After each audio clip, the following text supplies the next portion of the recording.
به نام خدای بخشنده و مهربان.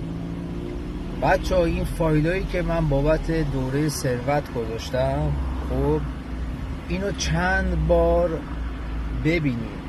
خب من به شما میگم باور کنید، من به این چیزایی که گفتم اعتقاد دارم، ایمان دارم، مطمئنم برای شما اتفاق میفته.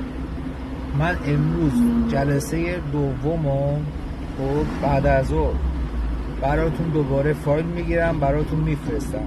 خب امروز توی این جلسه خب من فقط راجع به باورهای توحیدی حرف میزنم.